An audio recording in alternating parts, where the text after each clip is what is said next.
Matters in the marriage. Let's talk about it. Matters in the marriage. Let's talk about it. By Dr. Christiana Akede. Let's talk about it. By Dr. Christiana Akede. Good afternoon and welcome again to Matters in Marriage. It's my pleasure to come to you today, and we have a very, very special couple on the couch for our broadcast today. If you are watching, please remember to share with your friends. Today, I have a precious couple who've been married for 50 years. A major milestone. I mean, 50 years is a lot. I wonder how they were able to navigate their journey up to 50 years, and they are 50 years strong. So today I have with me a grandfather, a former U.S. Navy, and a pastor. I have Mr. Franklin Johnson and Irene Johnson. You are welcome to Matters in Marriage. Thank you for asking us. Thank you for accepting our invitation. When I saw Lataya's post on Facebook that you were marking 50 years, I'm like, whoa, I have to get them to Matters in Marriage. So thank you so much for coming. I don't want to waste time. Let's get right to it, because marriage is beautiful. And we want to learn from you guys how you were able to raise children, raise grandchildren, still loving each other, taking care of each other. We just want to learn from you so that we can have a good marriage. So I'm going to start. How did you guys meet 50 years ago? Let me start. You want to begin? Go ahead. Go ahead, you go. Well, first of all, when we first met, he spoke to me, and I turned my head. I don't even remember, him saying anything. But the man that I was working with, he used to give me a ride home every day. So this particular day, Franklin had asked him for a ride. Well, when this first happened, right after that, I went on vacation, so he didn't see me, and I didn't. And the man that was giving me a ride, he asked him for a ride because they was going the same way. So that's one of the ways that we first met. But to me, he was just another guy. Well, let me take over from there. I've always been attracted to women with long hair because my mother had long hair, my grandmother had long hair, my sister had long hair. Okay. And the first love of my life was when I was 10 years old and she had long hair. However, our friend's name was Al, and he said he had to pick up his ride today. And I told Al that I had met a lady that had long hair. I said hello to her, and she turned her nose up, and I never saw her no more. But this particular day, she was coming down the street. I said, Al, there she is. That's the lady that I met. He said, that's my ride. That's Irene. She got in the car, and when I said hello, she just said, huh? And they got to talking. I was looking at the long hair. I was listening to her and everything. And this is the God honest truth. You're not going to believe this. When she got ready to leave, a glow came over me out of my chest. And I said, Al, that's my wife. I said, that's the woman I'm going to marry. Al said, that's Irene. Irene don't date no truck drivers, because I was a truck driver at the time. And that's how it began. And the next time I met her, which was at our job, and I told her that she was going to be my wife, she did not believe it. I said, can I tell you something? And she can verify this. I said, God is putting us together, because I wasn't looking for no wife. I wasn't looking to date anybody. And I said, God is putting us together. And from that day forward, things blended. Oh, wow. I'm glad you have a long hair. Yeah, I do. So it was the long hair that's like the attraction. That was it. That was the long hair was the attraction, but she was talking to Al. I never was speaking to her. And I just kept looking at the hair. I was looking at her profile. But the key was that in my, I guess you want to say in my heart, things were beginning to bubble. And God was talking to me. That's her. That's her. Wow. And that's how we did it. So how long did you guys date before you actually got married? We dated for 3 years. 3 years. I had been living in Salisbury with my parents, and I came up here because of the prejudice down there to get a better life and everything. That's how I went to work at where she was working at, and we just dated. That's it, and things were getting along. She was very, very strict though. No hanky panky or anything of that nature.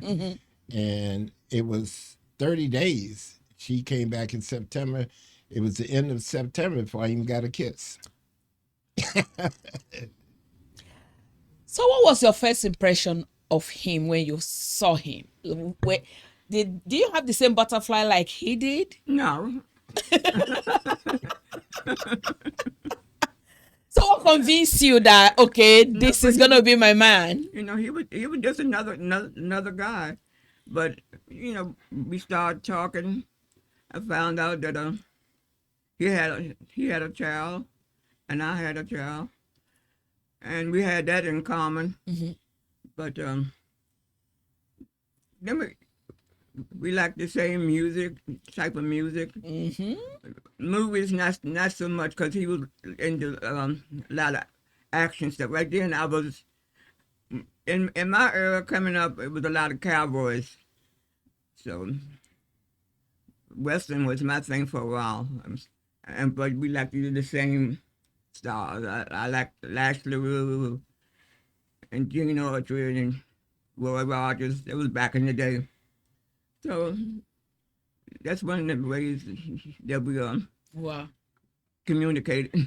Wow. That is beautiful. I'm like, you were like, no. Oh, describe your wedding day, that period. Because these days, somebody told me that like weddings is like a production. Nowadays, it's like production. How was it 50 years ago? How was wedding? White, Rolls Royce, and those things? Well, back in the day, then everybody was white, and I never saw a bride in black. Everybody thought black was taboo at a wedding. Yeah. But we didn't even have one. We went to the Justice of the Peace.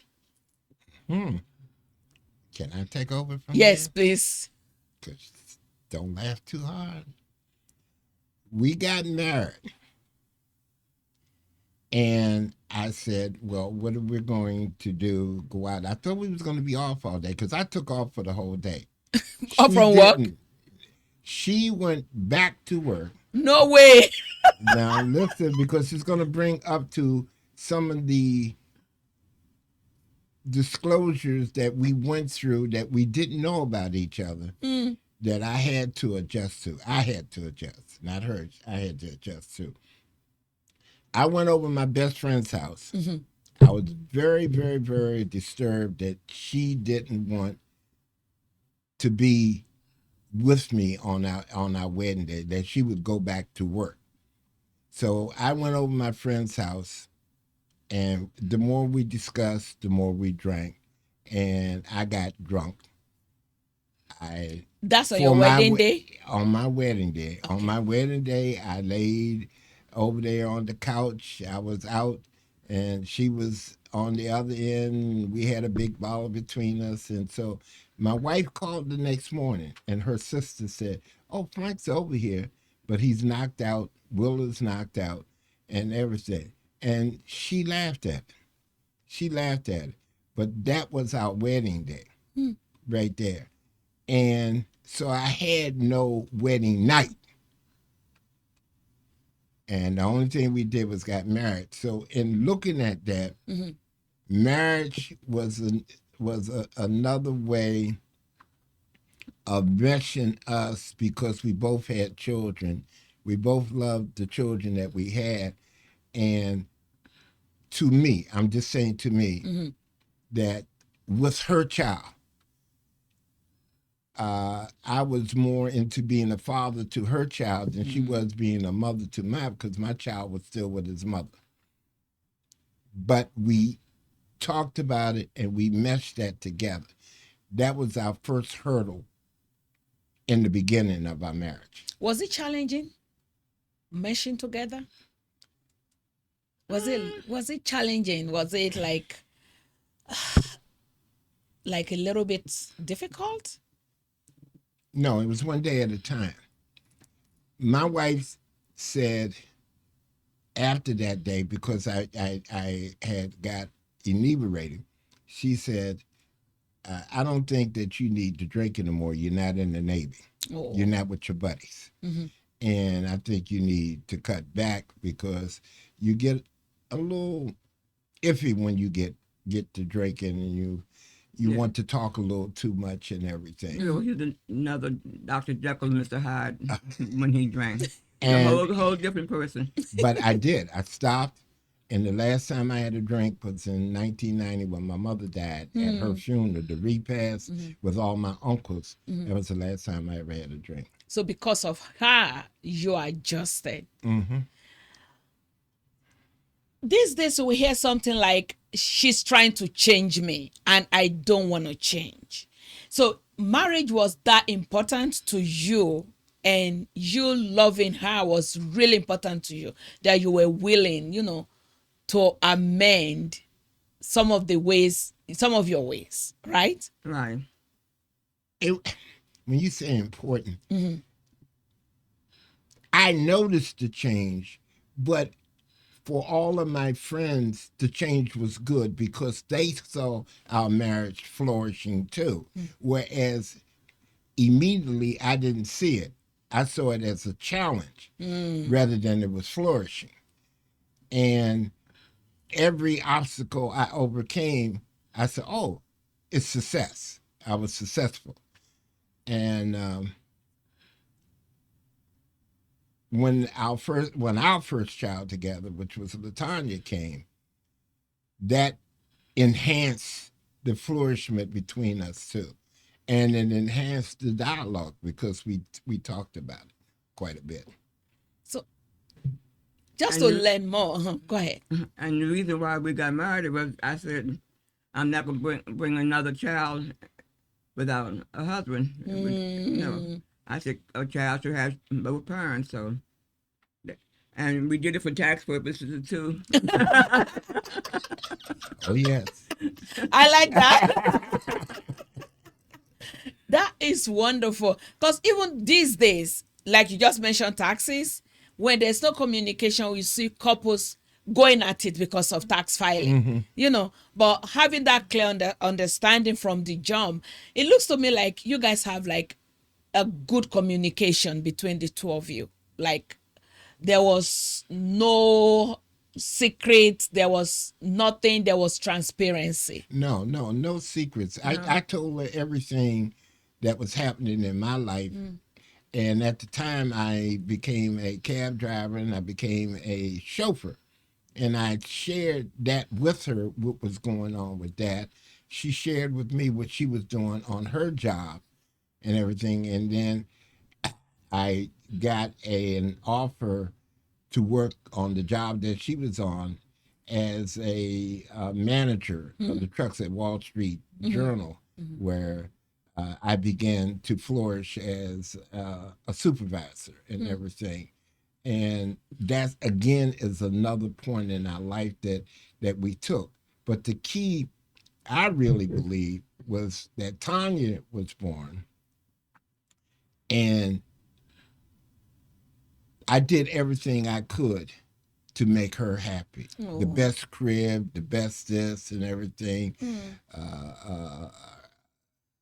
her mother likes a lot of heat. I didn't. I used to raise the window, and she would take the baby. I would put the baby in the crib. She would go get the baby, put the baby in the bed, and I want to know what the baby doing in the bed. and those were things that we laughed at, but also she was about Tanya doing her hair, doing things for her. If I got any extra money, it went to Tanya. Then it went to her, and then it went to me. Oh, wow, wow, wow. Thank you for sharing. Yeah. 50 years is a lot. So let's talk about the positives. Like, what will you say is the key that kind of glue the two of you together? Because I know every marriages go through challenges. We do have difficulties. We have occasions that we'll probably say, I don't want to continue anymore. Da, da, da, da, da, da. What was that thing that really kind of glue the two of you together? I'm looking at you two of you and I'm like, oh my You gosh. go first. Well, we were through a very bad financial situation. Well, we came home one evening. We had a notice that saying we were going to be evicted the next day. But we didn't know that, you had to give 30 days. We didn't know that. So we was in a panic. We went around and tried to borrow money. Nobody had it. But leave it to my husband. If you listen to him to talk long enough, he could sell you the Panama Canal. So he went to the rent people and talked to them. And he agreed to give them a certain amount of money every day until everything was in the arrears was cleared up. He did that. Once the people was paid off, he said, okay, I'm going out today. It's going to be for the house. He went outside. The car wouldn't start. It was God's way of stopping him because he knew he needed the rest. Right. But it was a miracle. The way that he went about doing it, that really got us through. And if I may interject, I think that's the first time that God really came into the marriage, our life. And from then on, when things didn't happen right, I would always say that God didn't want it to happen. He kept us from doing this. And a lot of people don't understand.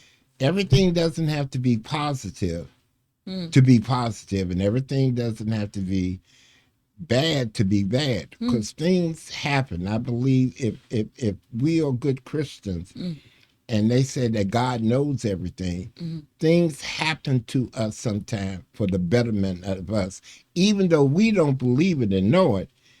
But it does happen because something else even worse could have happened. That's true. If it doesn't. And if you don't believe in that God exists, if you don't believe that there's a better way of having things, if you don't believe in prayer, you'll never, ever, ever be successful. Wow.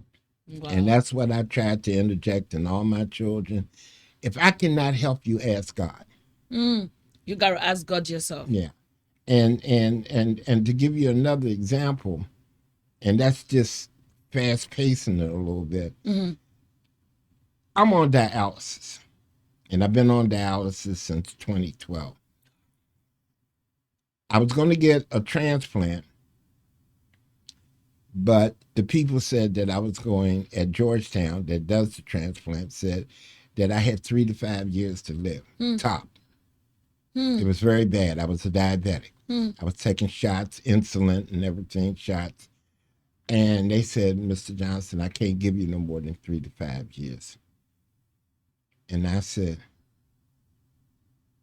no, it's not going to happen. When I came home that day, I went in my room by myself, and I prayed to my Lord, and I laid hands on my kidneys. And I said, dear Heavenly God, in the name of Jesus, if you're not going to heal me, don't let me get any worse. Well, I didn't get healed, but I never got any worse. Amen. I thus got rid of, when I say I got rid of the diabetes went from critical back to like I'm just starting diabetic. That's what the doctor said last week. I haven't had insulin since 2013. Wow. Wow. I did what I was supposed to do, cut back the sugar and things of that nature. However, that right there in itself, with the strength that I had from her and myself, I wanted to live. But again, I wanted to live for my children, Wow. my grandchildren, because they're now grown, and I wanted my grandchildren. And I've always believed that a man should be in the life of a woman. A woman without a man is not a mother. Wow. And because that's the way God set life up, male and woman. You leave your mother, you leave your father, and you go out and you get married, then you go on. This is our new Garden of Eden. I'm in my 80s, she's in her 80s. I know that I don't have long to be here, but yet at the same time, I talk to all my grandchildren, I talk to my children, and they still know I love them, and they know that anything that they want, they can call me or they can talk to me about it. Wow. And you have to open dialogue in your family to have a successful family. If you don't, you're not going to have a successful family. When you say open dialogue, let's talk more about that, because communication is really, really important. It's the center of any relationship that you have. Never be afraid to talk about any problem. If your children come with something that seems so crazy and asinine, listen to them. Talk to them. Let them know that they can come to you. Because if they don't come to you, they're going to the child down the street that might be into something wrong, and that's where they're going to hang at. They need to come to you and ask you, and you give them the best answer that you can, or you refer them to a grandparent or uncle or aunt. But more importantly, again, here we go again, you refer them to God. Thank you. Trust in relationship.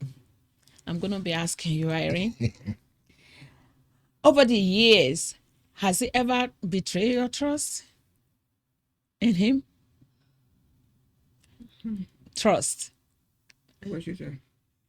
Have I ever betrayed the trust? No. No. Okay, she doesn't remember, and it's something that I always said that she did, because basically she talked to me, but it basically came up to this: what is it, as a man and a woman, that we cannot do together that I need another woman to do it with? Oh, okay. There's not another woman I need to do it with. You see what I'm saying? And we talk about, you have to have dialogue. They go to dialogue. You have to be able to be honest with each other. Honesty.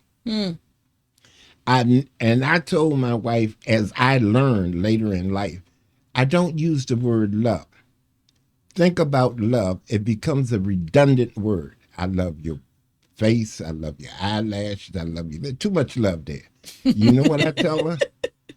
You know what I tell my wife? No. I appreciate her. Oh. That takes in everything. Wow. It takes in the toothpaste that she didn't put the cap on in the bathroom. I appreciate. That's a good word I need to learn. I hope my husband is listening to. Maybe we don't need to be using the word love anymore. Maybe we need to turn it to I appreciate. Oh, you know what? That's really powerful. Because when you kind of start telling someone like, I appreciate what you do, it kind of takes away pain and anger and sadness, and it just focus the attention is now focused on the person, not on you. So it's taking the selfishness out of the relationship when you start appreciating each other. That's really, really powerful. This is, we're here to learn, so I'm learning.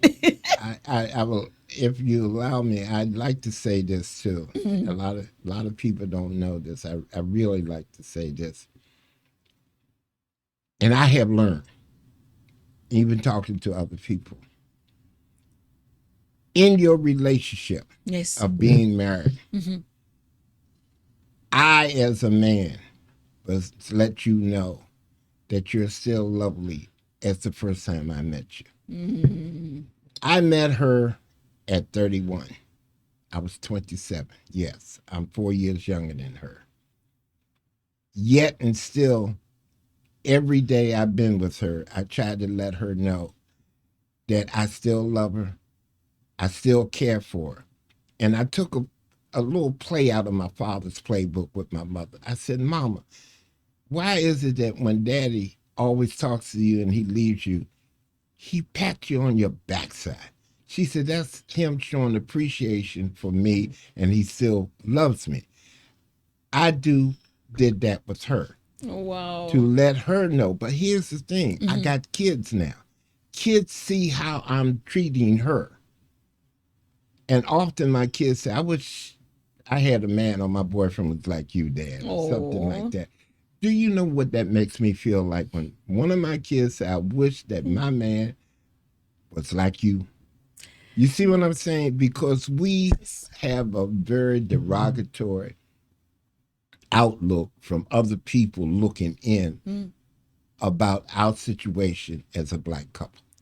Because it's not known for black couples to be 50 years into a marriage in this modern day and time. Years ago, they had to stay together. Most of the time, they were on the farm or something. But once you get into the city and you get caught up in all the rigmarole, it doesn't happen. It doesn't happen. And it's a heck of a thing to get married. And you're married for a week or 2 weeks, but because you have no dialogue, you're not talking to each other, you get mad at each other, and then you say, well, I want a divorce. And it's so easy to say that because divorce is so easy to happen. But you forget one thing. You're supposed to be a good Christian. When you say your vows, until death do us part. So death came in 2 weeks. No divorce came. Not death. Someone said every marriages we end with a D. We one of the D's. Either dead or divorce. So for the believer, for the Christian, it's not supposed to be the divorce, it's supposed to be the D, death, do us apart. This is so powerful. And thank you for being so honest and just being so open and truthful. I see where Latanya gets. That's why we're able to still be friends after 20 years. I mean, it's really humbling to just be hearing you guys. Let's talk about conflict. So we've talked about like, I appreciate you, I love you, I trust you. Do you ever have disagreements? And if you do, how do you resolve it? Right. We don't carry the disagreement on into to the next day. I just last week we had a disagreement, and I got disgruntled because she didn't come downstairs to help me up the steps, and I was hollering for her, but she's a little hard of hearing. But I didn't take that into consideration. My consideration was with myself getting up the steps because of my disability. And when I came up there, I kind of hit her on her foot. I said, you didn't come down to help me. And so I hollered at her. So she didn't say anything to me. Later on, I had to come and apologize. See, never be afraid to apologize when you're wrong. That is a big step into what? Keeping it going. It's not going the next day. You see what I'm saying? It's going to be resolved today. And so, yeah, later on, we're in bed, we're hugging and everything like that. But the point was, we're only human. And sometimes we do get disgruntled and get mad. But we have to learn to accept that I made a mistake, I apologize, and never be afraid to apologize. That's what makes you strong in character. Here we go. You must have character in your marriage, and for order for the marriage to be a beautiful marriage, you got to have character, and you have to be as one, as the marriage says, because it takes her background, my background, and what we are learning to mesh together. And that's as one. And even my children, I get like that. My daughter loves me to death, but sometimes we become disagreeable. And we don't talk to each other. But then we come back and we say, "Oh, Dad, oh, sir," like that. So you have to do that apologetic mode. You have to say, "Honey, I'm sorry, I'm wrong. I apologize. Please forgive me." Biggest word in the world. That's true. Please forgive me. Yeah. That's because she's like her dad. Oh. She never met a stranger. He's never met a stranger. They talk to any and everybody. To me, I sit back and I observe and let them. That's the way we differ. Yeah. Yeah. So when there's a disagreement, you just sit. You just. How do you handle disagree when you disagree with him? How do you handle it? One,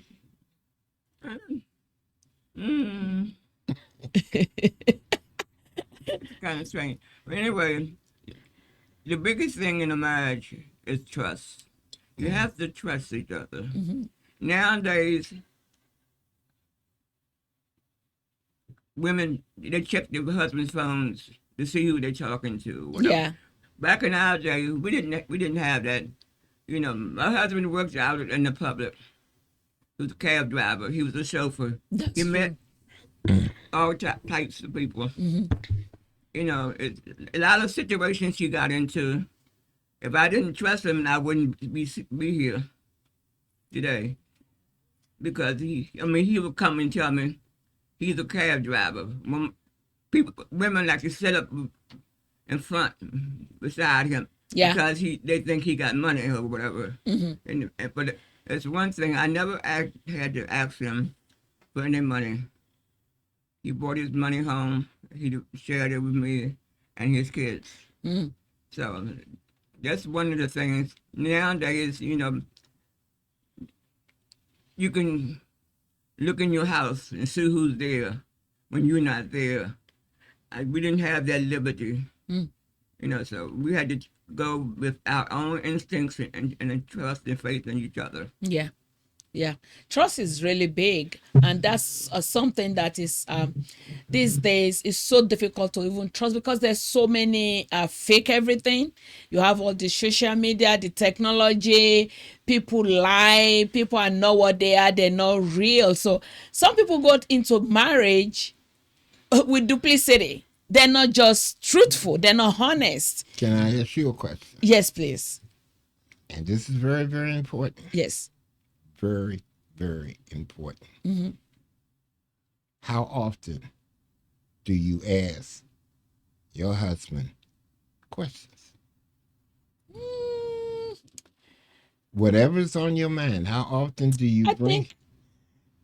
think all the time for Okay, me. does he answer you? I try to make him answer me. No. Does he answer you? He does. Then that is the beginning of a relationship that's going to last a long time. A perfect example, riding on what she says. You say, "Honey, I need $300 for my household expenses for me to do other things." I said, "Okay, I give you $300. 1 month later, I give you $200. And you say, oh, he must have made a mistake. 2 more months later, he gives you not $200, but $100. What do you ask him? You see what I'm saying? If he's not giving you the money, who's he giving the money to? So you have to ask questions when you are believing that there's doubt. To get rid of the doubt, you got to ask questions. And then you have to listen to what the answer is. If the answer is not satisfactory to you, then you have to ask again. Wow. What are you doing with my share of the money that you're supposed to be giving to me? I could be gambling or other things. You see what I'm saying? Yeah. So she has the right to know what's going on with the money. She has that right. And you have to let her know what's going on with the money. I have a right to know what's going on with the money. But in doing that, we know what each other needs. Yeah. So we resolve it and try to have it. And another thing, when you said about a couple getting mad at each other, I always said, and my mother taught me this, if you and I are mad at each other, then one of us need to shut up and be quiet. Mm-hmm. And as I've told her before, because we've been there, Mm-hmm. if you're still talking and I'm not talking to you, I'm going to call the people with the white shirts. Yeah, who you talking to? Who you arguing with? If you have nobody to argue with, why are you arguing? Why are you still talking?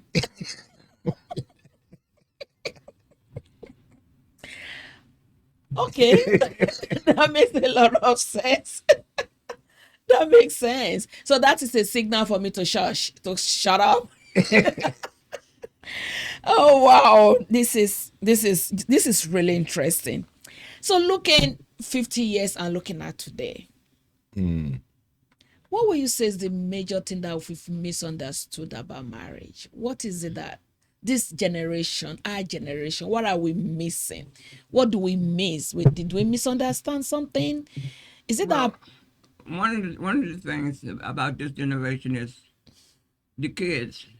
They show no respect for their parents. Back in our day, well, and me, I lived with my aunt and uncle. They were very strict. When they say we go to bed, we went to bed. We didn't have TVs back in those days, but if they went to bed at 8 o'clock, I had to go to bed at 8 o'clock. Nowadays, these kids have video games. They have whatever to keep them entertained.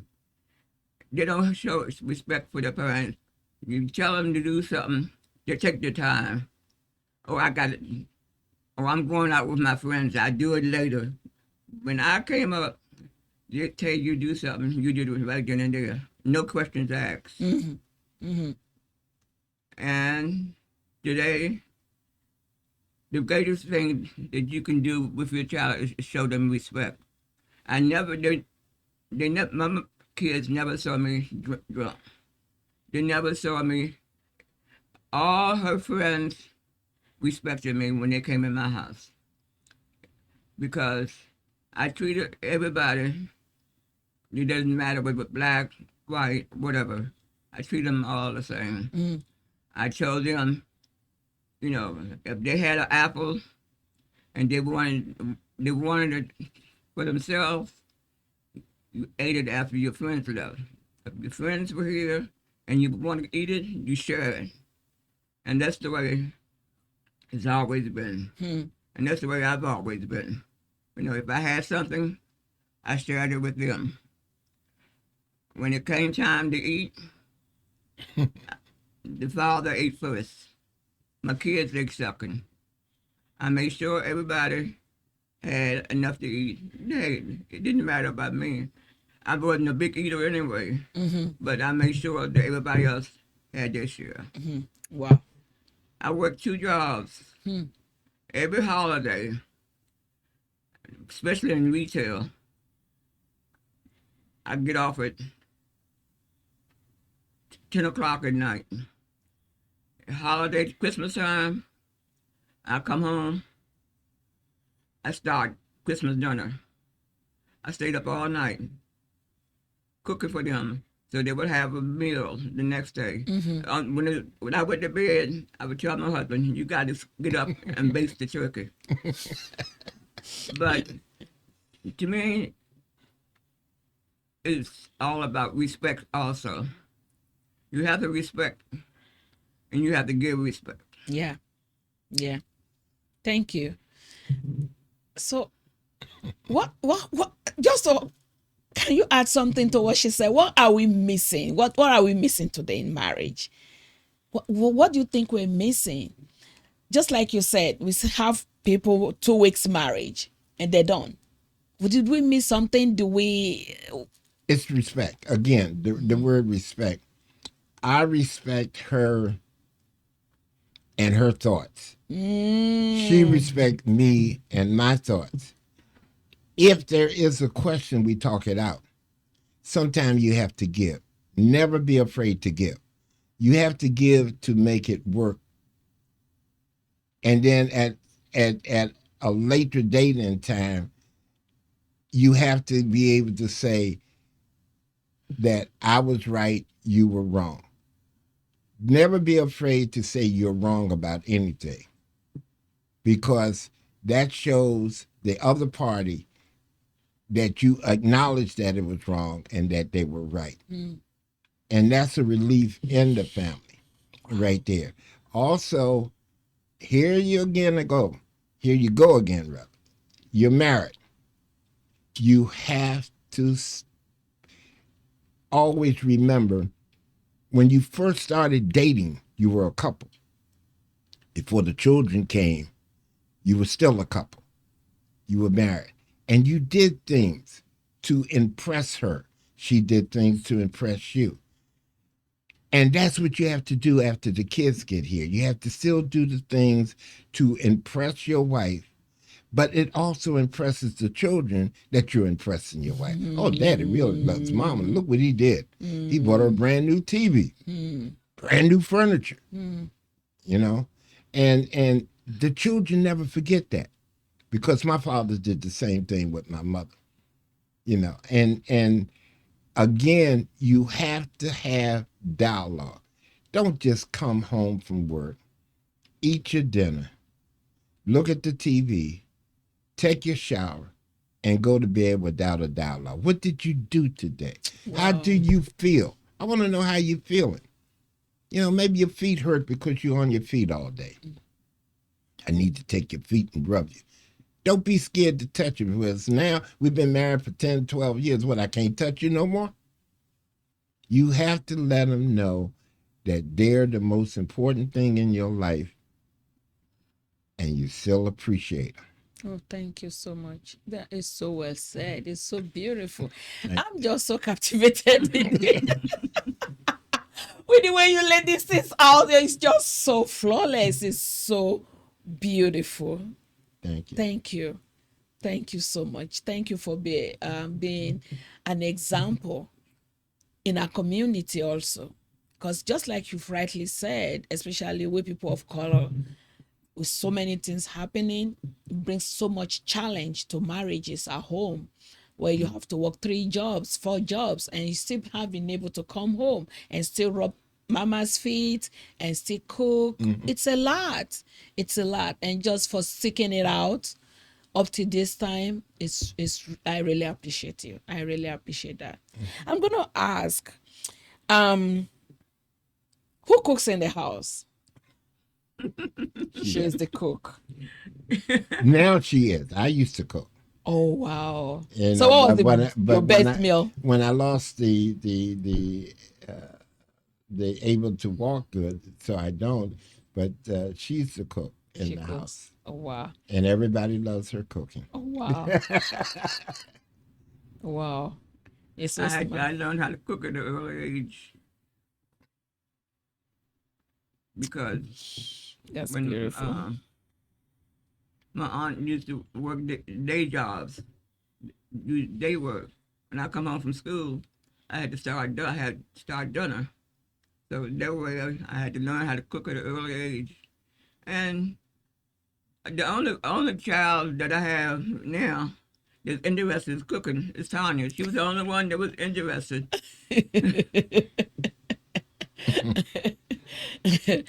So if I'm gonna ask, because we are coming to an end, if I'm gonna ask, what value or practice will you say you want to leave? What legacy will you leave for your grandchildren? What do you want them to say You go first. about your relationship? What legacy, what practice? Is there a tradition you want to pass across? I mean, pass down the line. I say, okay, I do this. I want you to continue to do it. Well, when we were younger, we used to socialize a lot. We'd go out and we play bingo together. We used to go to friends' houses, play bid whist, people don't do that anymore. They don't play with everybody plays spades, but everybody's into gambling or whatever. And we did it for social, you know, for recreation, really.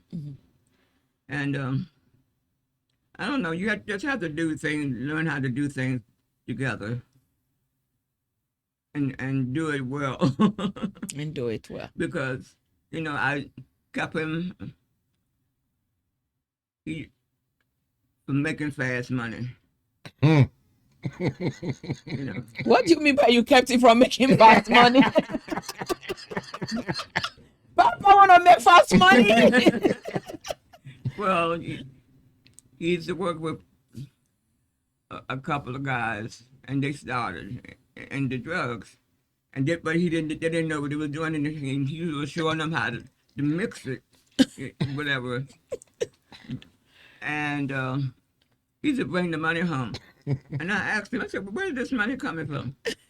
And he told me. I said, "You don't bring that money in here." I said, "We have kids." I said, "Something go wrong, they ain't gonna go after you. They ain't gonna come after me. They're coming after you, me, and the kids." Oh, that's so true. I said, "We don't Wow. need this kind of money." I said, "We'll survive somehow, some way." So I got him out of that. The next week, I think it was, the people got busted. But if he hadn't got out of it, he would have been right in it with us. So money is not everything. It means a lot for security and everything, but common sense, you have to use common sense. In this day and time, you have to have a will of your own. Because I used to sit around and talk to my friends. They was smoking herbs or whatever, and I sit back and look at them. Irene, don't you want to? No, I don't want none. I smoke regular cigarettes. That was bad enough. I didn't need the high that they was talking about. I didn't need that. I knew how to say no. So we're saying we want to let your grandchildren know how to take stand for what is right, for what is good. Right. They should be able to own their own life and not just be carried away with what is happening among their friends and stuff. That is powerful, because we live in an age where things were easily influenced by what we see on the TV and all of those things. So, Sam, what are you going to pass down? What do you want your grandchildren to remember you for regarding? I talk to all my grandchildren, especially the boys. I'm honest with them. Children were not in the world when you were a child. They're after you, and they think you're old. You don't know what you're talking about, because they have no knowledge of what you went through. And what they're going through is entirely different than what you went through as a kid. So you have to explain to your children things that you've been through so they won't go through it. And I've done this with all my children. I've talked about my life and everything. She didn't tell you, when I was 42 years old, I was working for a multi-millionaire. I was chauffeuring. My uncle told me to get with a millionaire. God bless me, I got with a millionaire. In the millionaire, I watch a Don. When I say I watch a Don, that is Italian for the head man of the mafia. In Detroit. I did not know he was in the mafia. He was a sports car owner and race, but the mafia was in there to clean the money. And when I found out about that, because we were making money, we got a townhouse through that same thing. When I found out about it, I had to make a decision. Now, this is what I want to say about the marriage and the family. Decision making is very, very important, and you must do it together. And the money was good. There you go. The money was good. But I could not stay there because I would have been in trouble. And they sent me to Indiana to pick up some money. And they gave me a gun. And I had to make a decision right there. I didn't accept the gun. I don't know if any murders, burglars, or what's on the gun. And I told the boss that I was leaving. And that's what I did. I came home. I got out of it. So you have to learn to make decisions. Yes, for yourself, but I have a wife. I'm making decisions for her. I have a son and a daughter. I'm making decisions for them. But collectively, as a family, the wife and the father must get together and make a decision as one for the whole family. And that's what we did. She said, come home. And that's what I did. I came home. Again, I had to go back out to driving a cab. I missed it. I talk about it sometimes because I had everything. I'm flying around in Sabre jets, 40,000 feet up in the air. I'm going to here, I'm going to yonder, I'm going to there. I'm living in presidential suites and everything. Wow. I'm living in the big house. I got the maid picking up my clothes and taking them to the cleaners and everything. And yet and still I had to come down off that high. Oh, that was the greatest thing for me because my father always said I had green in my eyes. I had green in my eyes. And when we speak of that, the ministry, that was one of the reasons that I came out of the ministry is because my mother said, oh, your son really preached today. But little people was upset because he passed the plate 8 times. The preacher only passed it 4 times. My father said, I see green in your eyes. You got to come out of that. You in it for the wrong reason. But at that time I was young and I did come out, but I went back and I studied and everything to become a doctor of religion and everything. But again, that was a decision. When I talk about that and explained to her, she said, yes, you did the right thing. So that's what you have to do. You have to learn to adjust. And sometimes you have to adjust like that, right on the spot.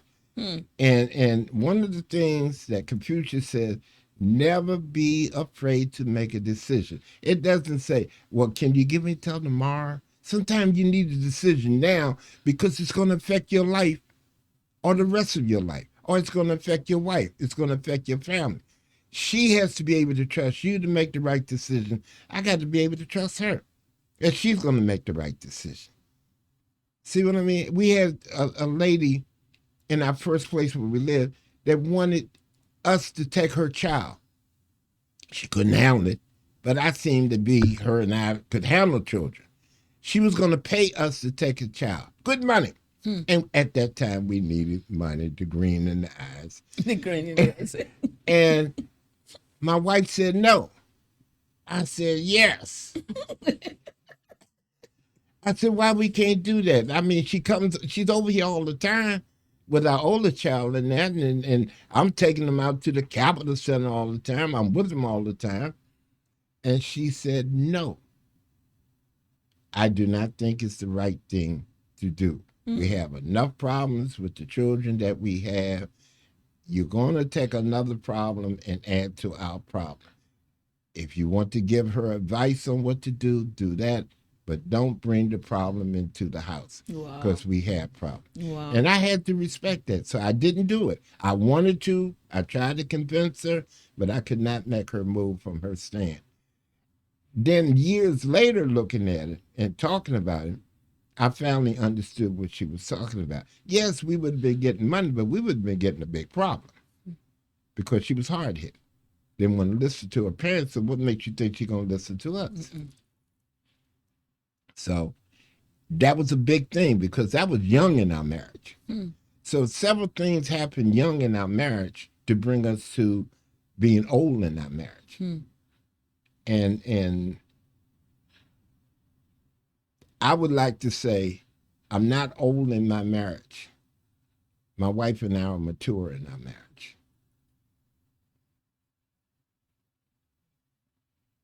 We're two mature, elderly people that have been successful. Our children have been successful. We love them to death, and they love us. Wow. That's beautiful. Thank you. So do you still dream of doing things together? Like, I'm sorry, I didn't understand you. like, do you still have like dreams? Dreams? Yeah. together. Like, okay, maybe two, maybe next month we're gonna do this. I have. My wife said we shouldn't look at it because it's going to happen in here. You got to remember, we're in our It is, 80s. yeah. The scientist says that the majority of people that reach their 80s die into their 80s. Okay? And we've been seeing this with people that are very high up and everything. We've also made plans because we even talked about it coming down on what we want to be either buried or cremated, what we want to have, and this and that. However, we're still living. Yeah. And we talk about going to heaven. And I joke about it sometimes to make my wife, who doesn't like to think about it. I made a joke about it last week, and I said, God says, in my house, there are many mansions. So that means us looking at it as a mansion. There are big mansions in just a house. So his house got to be very big. And I said that, baby, I love you so much. I said, when I die and I go to live in the mansion, I'm going to be up there hollering, Irene, where you at? Huh? Are you up here? And she started laughing. So I'm still looking for her. Amen. Amen. Yeah, in the afterlife, I'll still be looking Oh, for wow. her. That is so beautiful. That's beautiful. Is there any word you want to leave with us? Anything, any suggestion, idea, anything you want to leave with the audience? I'm sure people, I'm sure a lot of us are just like wowing, like, oh my gosh. What do you want to leave with us? Any, like, a closing We remark? just did it. You just did it. You just did it. You and I do not know each other, and everybody here does not know each other. But what are we doing? Having fun, being honest with each other. We are getting along. Nobody's arguing. Nobody's mad. Nobody's talking derogatory. We're all about each other. So if I've had something to leave, I want the family to be about each other. Mm. It's nothing more important in life than your family. More important. When a kid comes and asks you something, answer him and tell him the truth. Don't lie to him. Tell him the truth, because if you don't, somebody else is going to lie to him and tell him something else. You want to leave us with a word? No, that's about sums it up. Thank you. Thank you. This is so beautiful. I'm just sitting here like having so much fun and just loving the conversation and just appreciating the two of you. I mean, it's been such a great conversation. Actually, they are the oldest couple we've ever had on the couch. So a lot of wisdom. Please listen. Your marriage is important. I can't overemphasize communication. Mr. Franklin said so many times, have open dialogue. Don't be afraid. Communicate. Not only that, learn to forgive one another. That's right. Learn to trust each other. Make decisions together. Have fun together. Think about your children. Think about the impact of your life as it relates to your children and to your grandchildren. Don't live carelessly. Don't just work on your marriage. There is no marriage that is perfect. There's no perfect union, but we can have a happy home. And I don't know, I don't have much to say. I'm just like trying to just bask in this environment because it's so beautiful. The truth was said, and I just pray that all the words that you hear will have a major impact in your relationship. And don't just throw in the towel. It's not at the sound of every mistake that you're going to say, no, I'm done. No, You got to fight for your love. You got to fight for your marriage. You got to care for each other. Because there is no happy ending with divorce. Some people think divorce is going to be the end. No. Divorce just opened a new chapter to another problem. That's what I've learned. It just opened a different kind of problem, a different type of chapter. So we're not saying you should die in a relationship where you have been abusive. And no, that's not what we're saying. We're saying marriage is for two reasonable people who are willing to be committed to the institute of marriage and who are being truthful and honest and are doing their best to see to the happiness of their partners. Thank you for coming. You're welcome. We Thank you for truly having us. appreciate Yes. you. And I just pray that God will continue to strengthen you and that you will live long. You will live long in health and in sound mind. Okay, viewers, that is it for today. Thank you for joining. Follow us on Matters in Marriage. Have a wonderful time. Bye.